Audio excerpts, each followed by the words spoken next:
Hi friends, now we are going to study about NdYAG laser. Before watching this video, I hope that you have watched previous videos like Introduction to Laser, Einstein's Principle and Ruby laser. If you have already seen those videos, now we can understand NdYAG laser easily.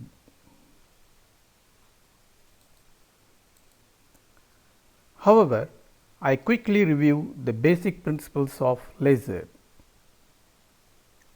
Bohr's atom model, it consists several postulates. The very important and related to the laser is when an electron moves from higher orbit to lower orbit, it emits radiation.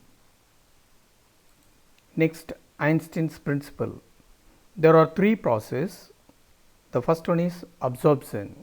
That means electron transits from ground state to excited state after absorbing external radiation. Second one is spontaneous emission. Electron transits from excited state to ground state without triggering. Third one is stimulated emission.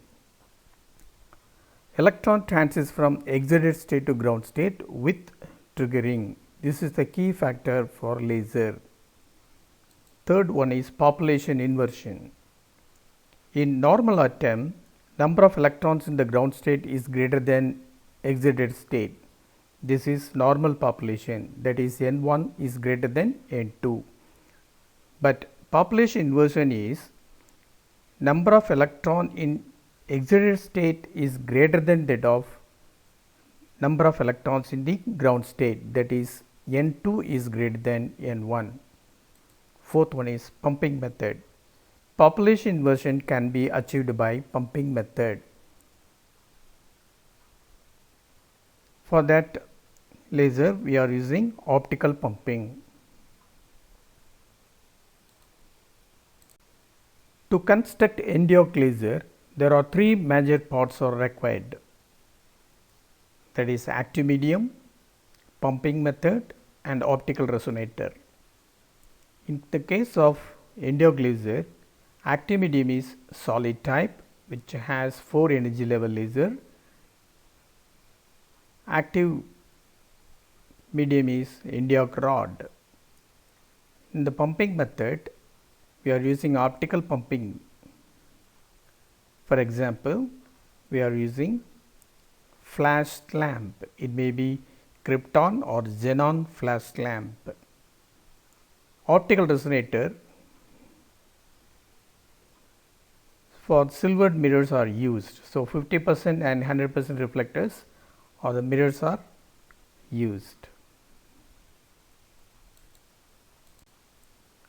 Now, let us see how to get NdYAG rod. NdYAG rod is made up of yttrium aluminum garnet with a small amount of neodymium 3+ ions are doped. The length of the rod is approximately 4 centimeter. It is slightly doped. It looks like white in color. Refer the figure. If it is heavily doped, it looks like pink color. Let us see the several kinds of flash lamps. In order to achieve population inversion, we need optical pumping. For that, we need some kind of flash lamps. In case of NdYAG laser, we use either krypton flash lamps or xenon flash lamps. Parts of NdYAG laser setup. The uncovered NdYAG laser setup. At the center of the body, you can see a NdYAG rod and flash tubes. NdYAG color is in green color, the yellow colors are flash lamps. And mirror 1 and 2 are at the end sides of the setup. See, in this setup, they have used 2 flash lamps which operated in DC voltage. This is the portable model of NdYAG laser kit. These are the mirrors which are used for optical resonator cavity. Let us see how the NdYAG laser setup is constructed. You see, this is the NdYAG rod.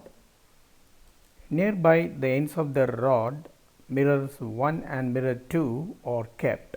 Mirror 1 is 100% reflector, mirror 2 is 50% reflector. For optical pumping, we use krypton lamp here as a flash tube. Then these are all kept in a cylindrical glass housing in which is used to reflect the light and make the fall on the rod. When the flash lamp is switched on, absorption, spontaneous emission and stimulated emission takes place inside the rod. Finally, it will come out as NdYAG laser in infrared region. We will discuss the working of NdYAG laser with the help of energy level diagram. It consists of 4 energy levels. Here E1 is the lowest energy state, while E4 is the highest energy state. Initially, the number of electrons in E1 is very higher than E4, that is normal population. So, when an external energy is provided in the active medium of the laser, the electrons present in the E1 just absorb the energy and transit to E4. However, E4 is unstable state and it exhibits a short lifespan. So, it comes to E3 very fast without radiating any photon. This is called as very fast non-radiative transition here.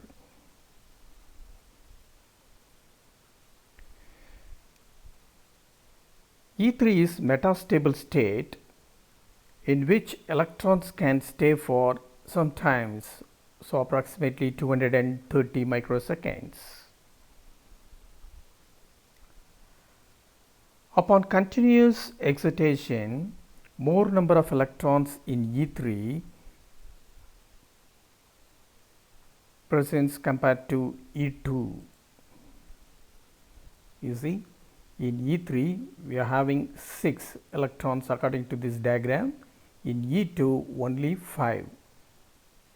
So, E2 is lower energy state, E3 is higher energy state. So, number of electrons in the higher energy state is greater than that of number of electrons in the lower energy.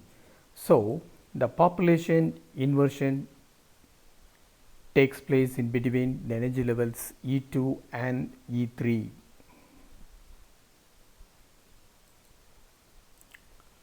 After lifetime of electron is exhausted, it returns to E2 by releasing a photon spontaneously, and that photon strikes the electron in the E3. The spontaneous emitted photon then strikes the electron presence in E3, it returns back. So, when it is returned back, it emits a photon.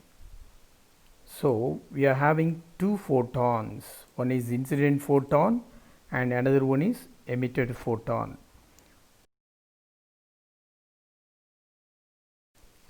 By using reflected mirrors, the photons traveling parallel to the axis of the tube, and you will get more number of photons are generated. After attaining enough strength, it will come out as laser 1.06 micrometer. E2 exhibits shorter lifespan like E4. The electron in the E2 just comes to E1 without radiating any photon. This is called as very fast non-radiative transition.